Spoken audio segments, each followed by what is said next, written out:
This is Dead Serious, a show about short horror stories worthy of discussion. I'm Dead Palette, and I'm smoking in the boys' room. Today we're going to be taking a look at a story entitled The Doctor of Winter. This story was privately sent to me by a person that's going by the name Mask. This story was written in the vein of the Fleming storage units. The author regretted that they weren't able to get their story in, and so they kind of wrote something inspired off of that. I'm going to be taking a look at this. In the future, I will be delving into more Fleming storage unit stories. This was just requested to me, so I'm going to be reading it now. A cold wind blew through the soft dusk light, the snow pelting Dr. Richter's face like tiny little scavengers. Little white scavengers protesting their lack of life. He puffed smoke from his lungs, the cigarette slowly being carried off by the wind. His steps fell into the snow silently, small puffs blowing themselves back down to the ground. The pine trees curled themselves around him, groaning due to the wind. The foxes huddled themselves into small cubby holes, whimpering at the sight of the doctor. He looked at them, thinking of grabbing another cigarette, but hearing the nagging voice of his mother in the back of his mind, he kept going. He could wait another hour, maybe two at most. Alright, so we have a very prosy beginning to this. Rather big paragraph, and a paragraph that's very descriptive of the surroundings. Not necessarily about who is presumably the main character, Dr. Richter, but more about the setting and what the setting says about him in this scenario. This is something that's very much so... I enjoy reading this kind of thing, but I have trouble giving feedback on it. I would say that it's well written. The prosiness of it isn't getting in the way of understanding the scene itself. It's very much so grounding you into it, and it is a very hooky first paragraph. It is something that's well written. I know that Mask is a very much so very literate heavy person, a bibliophile, loves reading, and I can tell this from here, whereas when I'm writing, it's not really evocative of any other authors because I'm not as well read. So let's press on from here. The snow stopped short of at some point during his walk, but he didn't pay that much attention. His stomach growled like a squirrel, telling him that one loaf of bread he ate before going out wouldn't last him the whole night. The aurora borealis, at this time of year localized entirely in your kitchen, spread its silent wings over him, a beautiful sight to behold. He stopped for a while to look at it, the light giving him a sort of guiding path to his destination. The small inn with a little crooked sign reading Mid-Stop Motel, illuminating itself through the bleak landscape. About 4 windows were still illuminated, 1 on the 2nd floor, 2 on the 4th, and 1 on the 5th. A few people stood outside, watching their breaths become smoke against the dark, encroaching sky. A few people moved out of the way for the doctor, feeling uneasy due to a combination of the doctor and the journey for them ahead. Okay. So, bearing all of this in mind, what we're getting here is more of that very flowery writing style. Or flowery for me. It's not poetry by any means. It's still very much so grounded in moving the narrative forward. But all that's really happened so far is the doctor has come back to the Mid-Stop Motel. If they weren't there already, they're coming back. They're going there for the first time, rather. It's probably a good time to talk about the fact that this is a God perspective. This isn't a first-person narrative, as is what I'm usually able to talk about. But that gives us more ability to express ideas about, what floors, windows are illuminated where, because would a real person remember that? So we can afford that kind of credibility. But what it is doing is kind of focusing the story around the doctor. And so I wonder if we're going to see inside more of the doctor's mind. We've gotten a little bit, but perhaps we'll see more. The doctor walked into the 70-degree Fahrenheit lobby, a small cafe to his left, which went towards a small bell he went towards. A small bell jingled itself, alerting everyone to the doctor coming in. His wide-brimmed hat became wet due to the frost that had accumulated on it, his coat doing the same. He sat himself down at the corner table, where the walls met in synchronization. A waitress came up to him, her curly hair trying to scrawl out under the blue hat she had on. "Hi, Dr. Richter," the waitress said. "Eggs Benedict and 2 sides of mashed potatoes?" Dr. Richter nodded, a smile forming on his face as the waitress went back behind the counter, her gold and purple dress waving like a magic carpet through the deserted cafe. A small cup of Jamaican coffee wavered motionless on the table, the doctor only picking it up once in a while.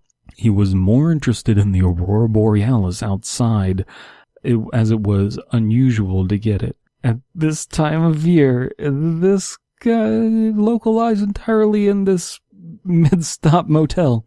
The lights continued on, dazzling and numbing Dr. Richter's senses. Time, it seemed, to stop within the small corner, the Jamaican coffee stopping as it at just the right temperature as to not burn one's tongue. The chefs were unaffected by this, watching the eggs cook and to just the right color to put onto the plate for the doctor. I keep saying this, but even though there is very descriptive writing, very flowery writing, you always know exactly what's happening. And so there's not a whole lot to talk about. I'm not sure exactly where this is going, per se. So let's press on. It feels more noir than what I'm used to. And I'm quite a fan of that. It's an interesting flavor that I'm not used to. Time resumed when the sound of the plate hitting the table reached the doctor's ears. The smell of the cooked eggs overwhelmed his senses, which made him dig into the eggs, though he hadn't eaten in 40 years? Though parts of the eggs were cold, the rest of it was extremely well done, as always by the chef in the Mid-Stop Motel's cafe. And the silence of the cafe did not deter the doctor, as he was fully enthralled by the Eggs Benedict. In just 10 short minutes, he was completely gone, the plate looking like it had just come out of the dishwasher. He made sure that nothing was left on the table as well, disposing of the napkins he used to the white and black trash cans standing next to his table. I think that's a little clunky, could be worded a little better. He then gave the plate back to the waitress, her forced smile becoming apparent, and quietly walked back into the frozen night. What I did read wrong there, 'cause I'm going back and rereading this, which made him dig into the eggs as though he hadn't eaten in 40 years. Okay. So that's very nice. The idea that he's, eating so thoroughly that the plate looks like it's washed, that he hadn't eaten in 40 years. That's how hungry he was. This is all very nice and descriptive. Still not exactly sure where the story is going, but I don't necessarily need to know that just yet. He walked on, the night becoming aggressively cold, frost gathering at the doctor's beard, making it as white as a piece of paper. A few cars stopped by him, asking if he needed a ride, but, knowing that these people were travelers, told them no thanks, but thank you for the offer. The people then drove, concerned faces growing. A hazy recollection came back to him of that he needed to pick up a new set of trash bags and a hacksaw. The trees around his house were getting ever so close to destroying it. Okay, so trash bags and hacksaws, very much so what you would expect something a serial killer to be buying, but this is being bookended by the phrase, by the sentence, the trees around his house were getting ever so close to destroying it. I think that might be a little bit of lamp shading. I could be wrong. But what we are getting is that for some reason, the doctor doesn't want to get into a car, wants to just walk home, presumably. I'm not sure where the doctor is venturing off to. After another 15 minutes or so, he walked into the Fullerton's and Brothers supply shop. The head honcho himself, Mr. Fullerton, loomed over everyone in the shop, physically and literally. The man was 6'9", and 6'9", a reddish-brown mustache resting above his upper lip. He knew the doctor was a regular and always enjoyed the company. As Mr. Fullerton came over to the doctor, he had to assist a mother with a crying child, who pointed at the doctor. After a solid minute of the mother being sassy towards Mr. Fullerton, claiming that his prices were too expensive, even though the prices were some of the lowest in the region, he came over to the doctor to see how everything was going.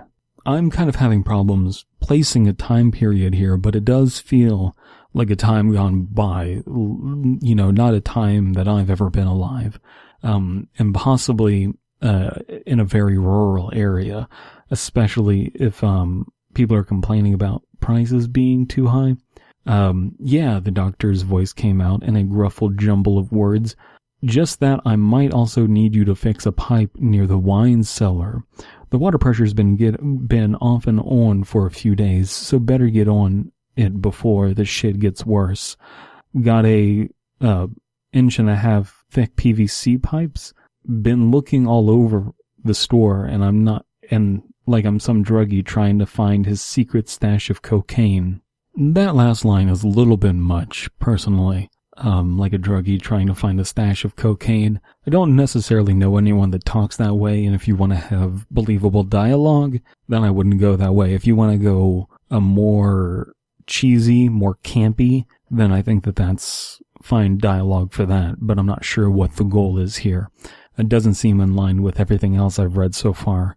Mr. Fullerton chuckled a little, knowing the doctor's dilemma, as his house was also having water pressure issues. He walked the doctor over to the left wall of the store, where PVC pipes littered the wall. I think using wall twice there in that paragraph kind of is not good on the ear, not good on the read. Jesus, I'm stupid. Seemed I was just too focused on trying to find it that I never saw it was right in front of me, the doctor said, a chuckle coming out from under the coat he wore. He got about 12 1.5 inch thick PVC pipes, ranging about 4 feet long, just in case something with the water happened again. He had a backup, and went over to the counter with them, along with a trash bag and a hacksaw. As Mr. Fullerton was checking the items out, he made a slight inquiry towards the trash bags. I thought you already had enough trash bags. Yeah, but I lost them somewhere in the house, the doctor replied. I thought it would be better to get new ones just in case. See, Dr. Richter is totally a killer here. Mr. Fullerton nodded, wanting to ask about the bleach, but passing the question out of his mind. The price came to $33.30, which the doctor happily gave in cash. With that, he was on his way back home. From Mr. Fullerton to the doctor's house was about 20 minutes, which made Mr. Fullerton's shop the closest thing to the doctor's house. It was a brisk walk up a sort of steep hill, which, to the doctor, was always the fun part of the trip home. Trying to find another route to get to the top of the hill was always a lesson on what he could and couldn't do while going up. This time he decided to hop along the tops of the rocks that jutted out. Jumping from one rock to the other made the doctor feel like a child again, trying to catch up to his friends during a game of tag. Okay, so this is kind of showing more depth to the doctor and what it is that he enjoys. As he made his way to the top of the hill, a single light showered the doctor. Damn it, he muttered to himself. Left the kitchen light on. He stumbled towards the house, his legs trying to contain themselves from all the jumping. The door screeched open, the cold air like a million hands slithered into the house, but never got as far as the doctor's closed door. Everything was still clean and perfect, with the oven shining brightly from the ceiling light. He sat all of his stuff down, a little thankful that he didn't drop it while jumping.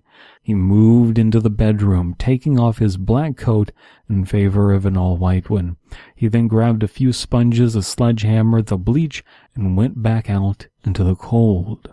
The cellar door was jammed shut, which was always the case during winter, which annoyed the doctor slightly. He grabbed the keys to the cellar in one hand and lock in the other, and, with incredible difficulty, opened the cellar doors. He walked down, noting the silence of the cellar, which was unusual as the screams from the man that he picked up would resonate every time he went down. However, as the doctor got to the bottom steps, he noticed the man's lifeless body on the floor. As the doctor approached the man, he saw that the man took the rag over his mouth and used it to suffocate himself. The doctor shrugged his shoulders as he moved toward the small table with a jukebox on it. He hit the play button with Phil Collins' Like China playing sullenly through the cellar. "Now," the doctor said, "where on the wall should I put you?" So, final thoughts now that we finished the story. I think that I want to start off with criticisms before I get into the stuff that I like. Very predictable. We know what's going to happen. And it's kind of hard not to, let on and give hints, because the idea of the character you're following being a serial killer, a sociopath of some kind, is very tried and true. And so it's not going to be hard to predict, especially with, a very ominous name like the Doctor of Winter. When you think of winter, you think of death. When you see what's happening throughout the story, where we're given one person's perspective, it's very much so focused around Dr. Richter. And the idea that he's a respectable member of the community, that he's a regular at this motel's cafe, which is pretty cool. Also pretty antiquated in upon itself. The idea that you would go to a hotel or motel for the cafe, you don't see that a lot nowadays. So I think we're kind of getting into the stuff that I like about this. The idea that a regular person is a serial killer is always unnerving, always kind of gets to the heart of the matter of what will really shake a person. The cliche of, I was neighbors with that serial killer and they were just such a normal person and blah, blah, blah, and they kept to themselves. And so I'm very much so a fan of that. I'm wondering if the fact that the doctor doesn't want to take trips from random travelers is kind of projection. They must want him to serial kill him because he himself is a serial killer, so it's projection, blah, blah, blah. I think there's that possibility.